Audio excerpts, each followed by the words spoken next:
Good evening. My name is Joe Sam Robinson. It's my pleasure to have with us once again Dr. Buck Melton, one of the leading savants in this part of the world.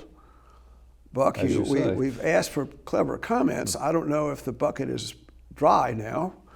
Do you have any bit of wisdom that we could start our discussion? Well, to quote Poor Richard, who really never goes out of style, fish and guests stink after 3 days. Okay. Did he say that? I believe he did. He did. Okay. Yes. Well, he's quite a guy, Benjamin, right? Yes, on that note, and now yes. He's called Benjamin's, the $100 bills, yes. I think, yes. Well, we have a lot of things to talk about, and we have these rather spirited discussions. And we mentioned Andrew Jackson is a really pivotal figure in American history. There's a Jacksonian Revolution. Someone very different from Benjamin Franklin. Yes, yeah, well, that's right, and he really is, in many ways, a hero of the country for a long time.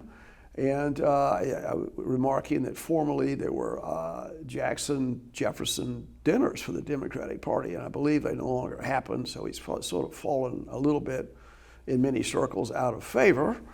But maybe I could segue from mentioning him and leaving the door open for you to comment on his good points and bad points. And one of the things that happened in the 1820s, 1830s, the idea of having a really expanding democracy, and the idea that judges would be elected and indeed district attorneys. And that long-standing tradition is at play now, and we could maybe talk a little bit about that. But let me give you the football, and before we get into that, and discuss Andrew Jackson a bit, if you feel like that. Well, I suppose to understand Jackson, you have to start before him. Speaking of these shady lawyers, one of the great. I didn't start that right. Oh, I did. You did. Okay. I have. As an you're attorney, one of them. So as an attorney, I've developed a great contempt for the entire system, which is probably a terrible thing to say.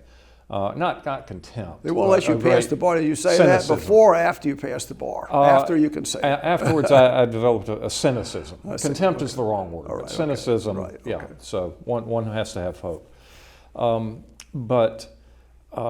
Yes, one of the great legal scholars, well, two of them, Pollock and Maitland, once said, "Whoever endeavors to write a history is forced to cut into a seamless web. There's always something that came before." Yes. And the founding generation, I mean, they were somewhat elite. They were literate. They were propertied. They were well educated in both history and in economics and politics. And Jackson, who is in a way America's first pop hero, his first rock star, was very different from that. I mean, and he associated with him. He was already a young politician before Jefferson was even elected president. But it was his victory at the Battle of New Orleans that really put him on the national map and turned him into what I like to call a rock star. That he seemed to be the savior of the country in even a way that George Washington hadn't been. That people had enormous respect for Washington, but they felt a sense of connection or kinship to Jackson. And Jackson, I think, was one of the first Americans who really saw this idea that we can expand the American system, that we can grab all this new territory, that we can well, as an earlier generation had said about making the world England, I think Jackson saw it as making the world, or at least the continent, American. And he happened to be doing this at the time when ideas of the French Revolution were starting to trickle down pretty seriously in the United States. The Atlantic Ocean, I think, blunted the spread of the revolution. It didn't stop it, but it made it more gradual, more palatable.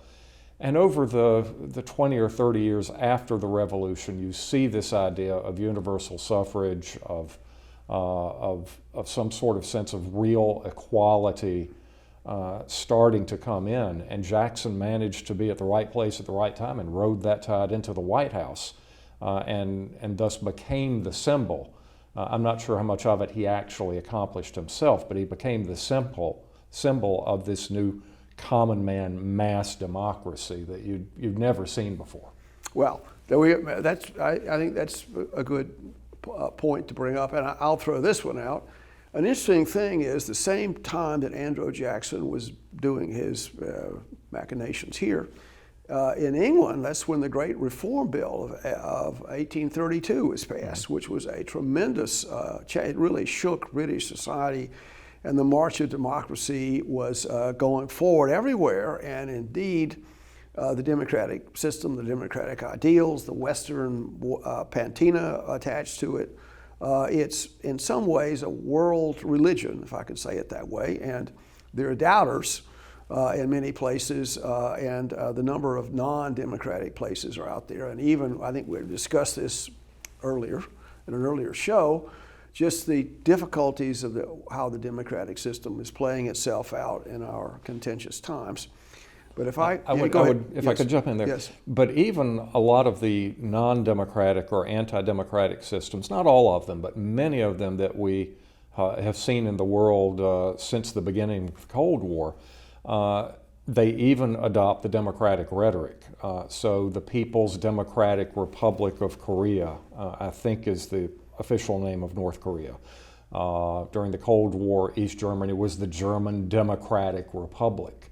So, even the regimes that did not believe in democracy as the West understands that term saw the power of adopting the rhetoric. And which I think is a big point. So, and I'll make a comment about it.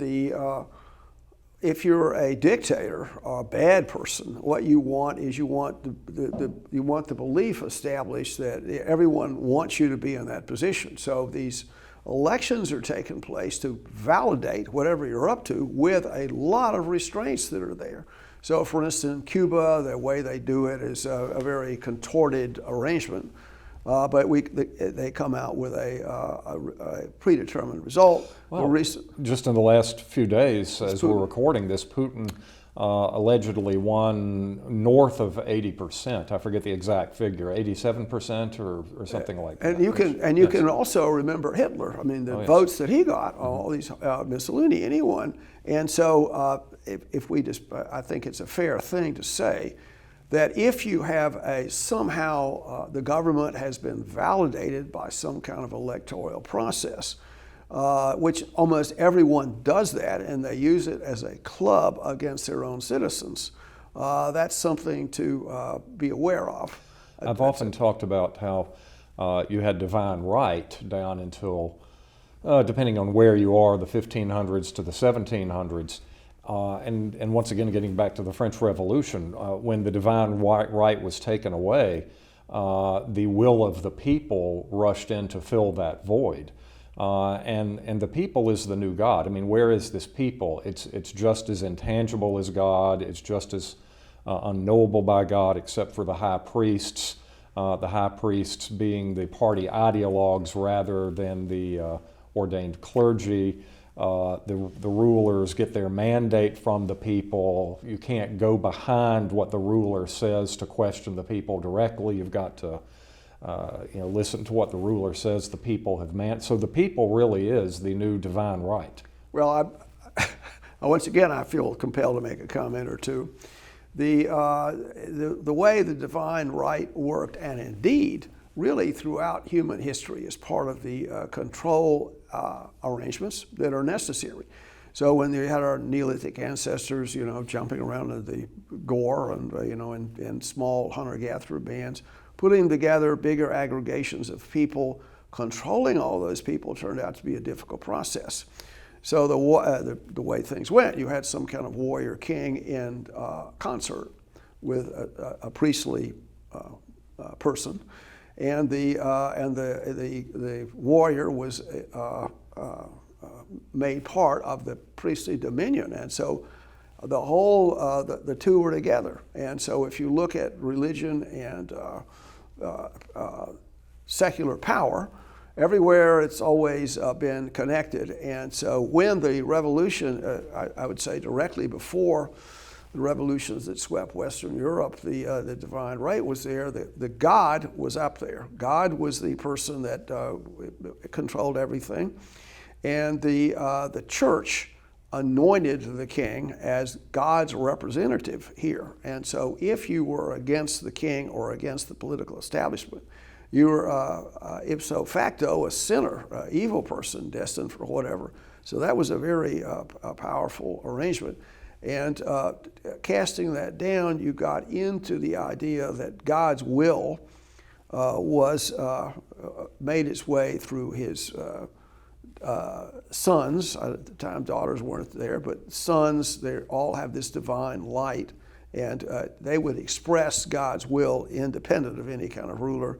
And then what happened was their political controllers basically extracted that bit of sunshine into their own bailiwick to claim divine power.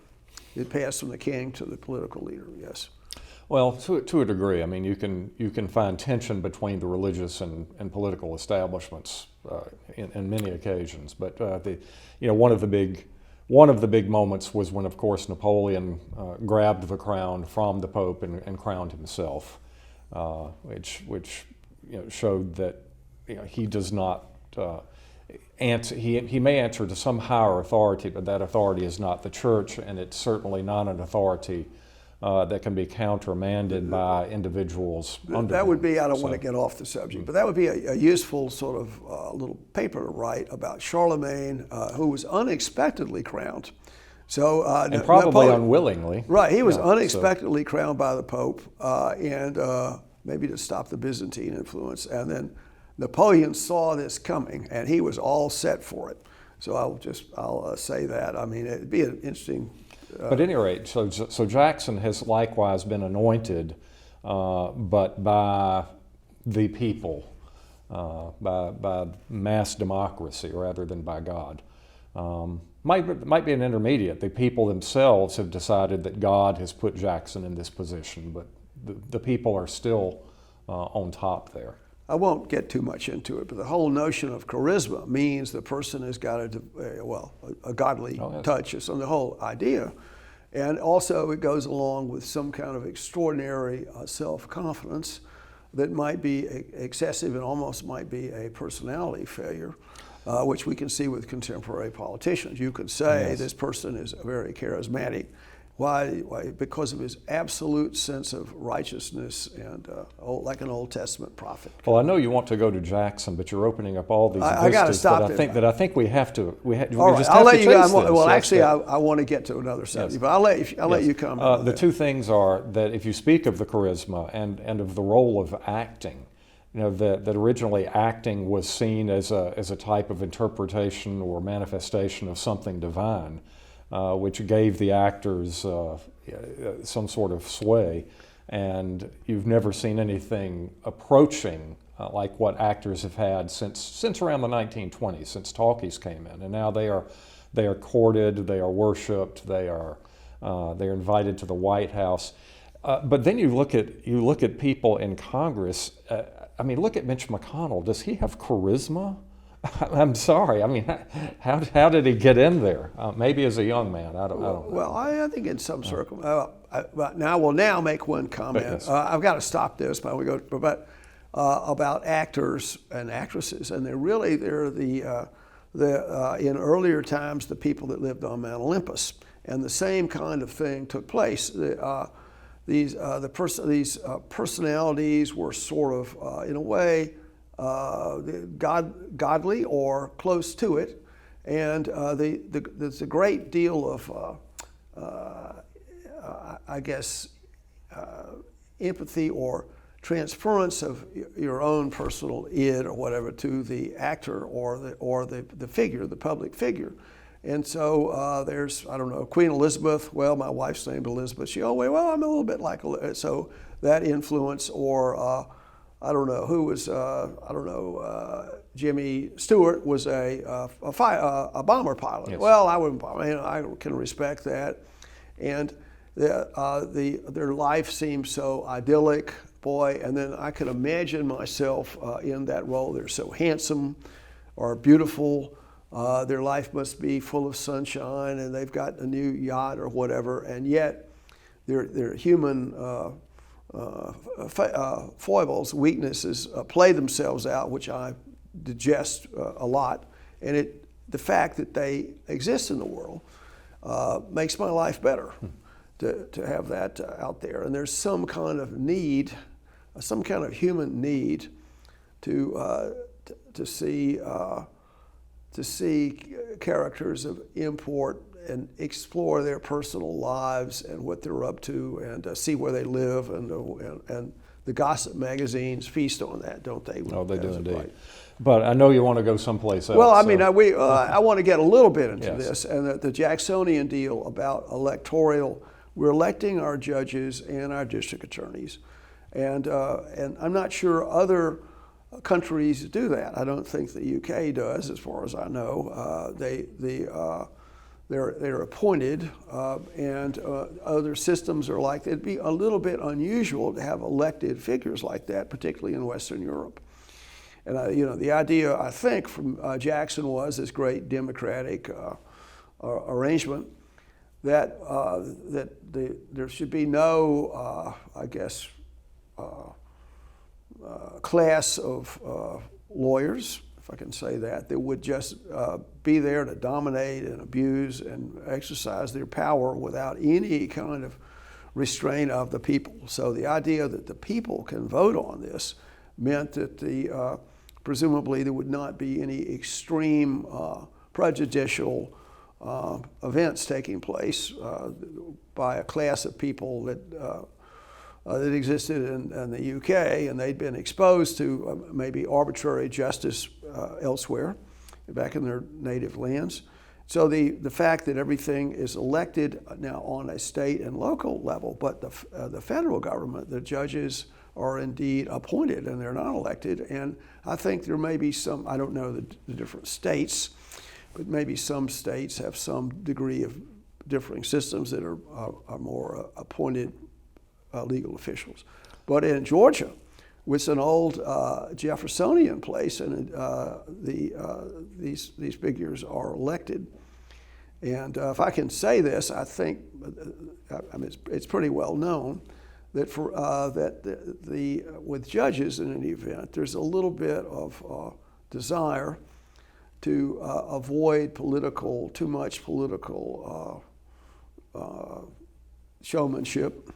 So I think the way that things work is, let's say the Superior Court judge might have a fixed term, and then when he or she ready to retire, they tell the governor, and the governor would appoint another such figure to take the place, and then that person would be there for the next electoral cycle. And in general, it would be unusual, as far as I know, to have contested judicial races, just to avoid that friction. Maybe I'm overstating my knowledge of the situation, which might be quite incomplete. But the system seems to roll along, and a judicial temperament is not the same as a political temperament, and so they wanted judges to have that sense of restraint and to not be like a regular political figure. And now, are we on the cusp of that system changing? Well, once again, let's back up, and you have to get to Jefferson and his generation, the Francophiles among them especially, who even before the French Revolution took a very dim view of the common law. They saw it as a barbarous thing. They saw it as a thing of elites. They saw it as they had nothing good to say about it. Which I think is ironic, because I think you can make a good argument that the common law has been one of the great stabilizing influences in English history that kept England from ever really becoming an absolutist place.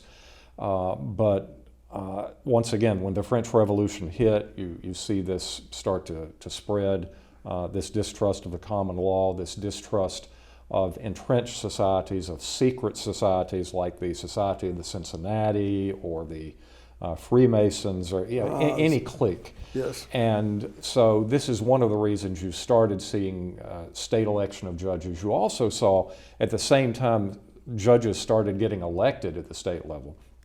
You saw the codification movement that let's start writing the laws into law codes that any citizen can read and understand what the law is and what it isn't, what his rights and duties are, rather than to hand this power over to the inscrutable judges in the common law system. So the reason that didn't carry over to the federal level is it's a lot harder to get a constitutional amendment through than to change state law. But I think I know where you're going. I think there is a difference to a degree, if once again staying at the state level, between DAs and judges. But I'd like to hear what you have to say about that. Well, I mean, you could say, well, how did the British system do so well? And the judges are not really elected, as far as I understand. Mm. And so, is there an argument to have a sort of kind of a process by which people become judges? Maybe they do very well in law school. Maybe their character is above reproach, or they have a judicial temperament. They're very balanced. I'm sorry to jump in, but the thing comes to mind that Robert F. Kennedy said is when people asked him how he became Attorney General, he studied very hard and he worked very hard, and then he had his brother elected president. So. Yes. Yes, he was a Virginia law graduate, right? I think that's correct. Well, in any event, yes. So I'll throw that point out, and I don't think there's really a problem now with the neutrality and judicial temperament of judges, though we see, as particularly in the Trump world, and how judges can be ensnared in these political upheavals, and which really causes doubts about the fairness of the judicial system and what's going on. And we have the issue in Atlanta, whatever the story there is. The judge seems to be trying to do what he can to be judicial, and everyone's pulling him to the right and pulling him to the left. But one of the things going on is, number one, an election is taking place quite soon, and he has an opponent who I think is a civil rights attorney, and so I wonder what role that plays. And because we have such a contentious world now, I mean, are people going to say, well, I want this person to go in there to do this, and indeed. This goes, I think that's a danger. And I think this also goes into district attorneys and attorney generals, which is another, I'll throw that out. So we have a lot of electoral figures that presumably have their axe to grind, and they've told the voters, I'm going to do this if you put me in there. I'm not, and presumably the legal restraints that would stop me from doing this are somewhat secondary to the mission of honoring the voters. And the other point about this is, I think that the judges and district attorneys are getting large electoral campaign budgets. And I don't think anything like this has happened in this part of the world, but certainly, having spent time in Chicago, it's not going in that direction and continuing in that direction. What happens, it leads to bribery. If you're really in there soliciting money and on and on. And so I'll just say that I don't like what I see in many ways about the neutrality of the judicial system, both to the right and the left. And indeed, a lot of this is, attacking Trump, whatever. Well, okay, maybe he deserves all of that, but the perception that the system is going after the guy because a political figure has been elected with the idea that he or she can continue along those lines. I don't like that, and I'm not sure how much that's been criticized. Well, I think it has been, but I do think you need to draw a very strong line between the DAs on the one hand and judges on the other. That's not to say that there are no problems with the judges, but it is the job of the DA to go after people. Now, we can have a big debate over, what their value judgments are about who they're going after, or, why they go after certain people.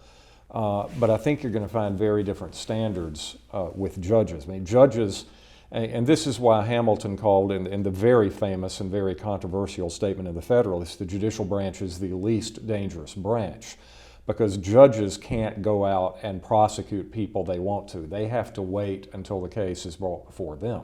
Now, once the case is brought before them, can they be bribed? Do they have discretion? Are they going to reach decisions even in good conscience and as neutral as possible that are not going to make people angry?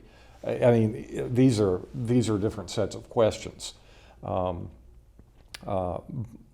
there biased judges? Yeah, I can give you some reading to do on legal realism. That once Freud started becoming popular, that there started to be statistical and quantitative studies of judges during the Progressive Era, during the early 20th century, to show that judges could be influenced by the looks or by the gender or by the ethnicity of the defendant, and started ruling in ways that reflected the judge's unconscious biases.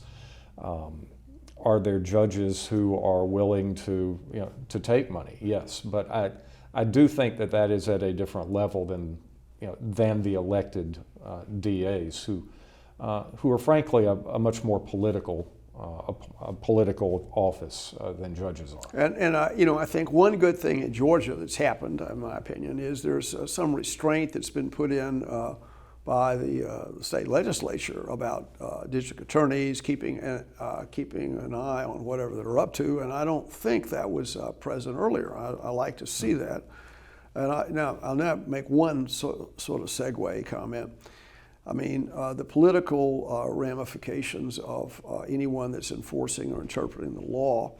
And so while the judges are there, okay, the district attorneys, okay, I'm glad they're being restrained, but one particular class of elected officials is not, and that is the state attorney generals. And I think, my knowledge of this is that's a stepping stone to being the governor. And so aggressive, or the Senate, and I think if you actually looked at the number of state attorney generals in the nation and how they went to a higher office, I think they passed through that office, and they did it with the idea that what they're going to do is going to appear in the newspaper. And so I don't know, well, I noticed that, they're polluting the Mississippi River. I'm going to do something about that. Or I've noticed that a Mexican gang is, here. I'm going to do something about that, with the idea that it's going to influence voters and for my next trip forward. And that's an interesting question, isn't it? And you could also take that up just on the same line of reasoning to the U.S. Attorney General. The idea about what they do or don't do about enforcing the law, the amount of political, obviously the Democrats and the Republicans. What are they going to do? And is there any restraint in what they're up to? It seems to me one of the issues would be all this prosecutorial power that resides in those officials. There needs to be some mechanism to keep an eye on it. Well, there are a lot of mechanisms baked into the system. I mean, and once again, attorneys general are part of a political branch. Now, they're also lawyers, and that's your first line of defense. As lawyers, they are subject to ethical restraints. They can be disbarred. They can be sanctioned. Secondly, this is the reason we have judges, because the judges can be there to put the brakes on wrongful prosecutions. That's the reason we have both intermediate appellate courts to look over the shoulder of the trial judges, and ultimately top appellate courts to look over the shoulders of the intermediate appellate courts. And then, with a lot of these cases, you can take them on to federal review. You can take them to the circuit courts or to the U.S. Supreme Court.